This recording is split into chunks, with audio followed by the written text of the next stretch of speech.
ఇది కూడా రేషన్ కార్డులకు సంబంధించి పెన్షన్లకు సంబంధించి రేషన్ కార్డు కాదు అధ్యక్ష పెన్షన్లకు సంబంధించి ఏదైతే అంశం సభ ముందు ఉందో నేను స్టేట్మెంట్ ఇస్తున్నాను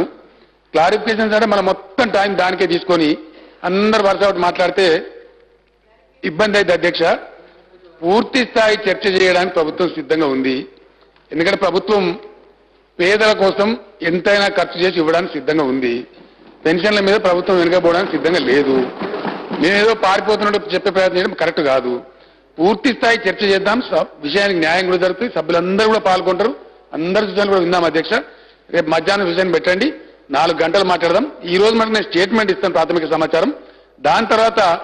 ఎవరన్నా ఒక్కరో క్లారిఫికేషన్ అంటే వేరు కానీ చర్చ మొదలు పెడితే మాత్రం అది ఎడతెరపు లేకుండా పోతుంది అధ్యక్ష ల్యాండ్ ఆర్డర్ సంబంధించి కూడా ఇంతకుముందు అడిగినారు రేపు చర్చ పెట్టండి అధ్యక్ష బ్రహ్మాండంగా స్పెషల్ టైం తీసుకొని దాని మీద మాట్లాడదాం ఓకే తెలంగాణ ప్రభుత్వం నిరుపేదల సంక్షేమం మరియు సాంఘిక భద్రత కల్పించడంలో భాగంగా పేదలందరూ గౌరవంగా భద్రతతో కూడిన సురక్షిత జీవితాన్ని గడిపే దృష్టితో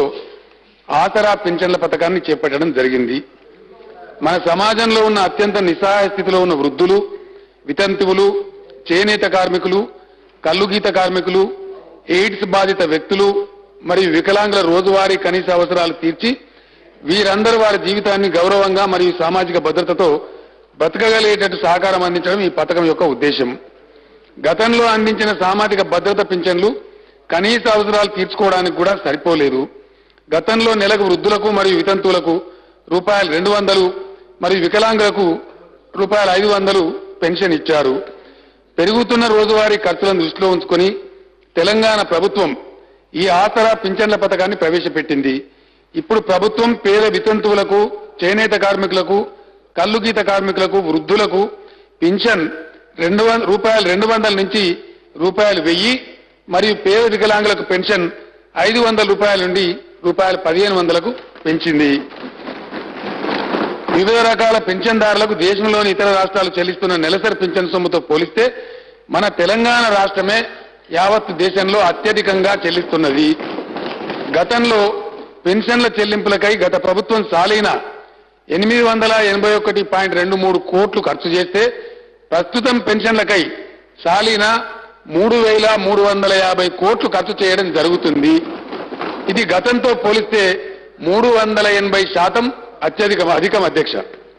అన్ని జిల్లాలలో పెన్షన్ల కొరకు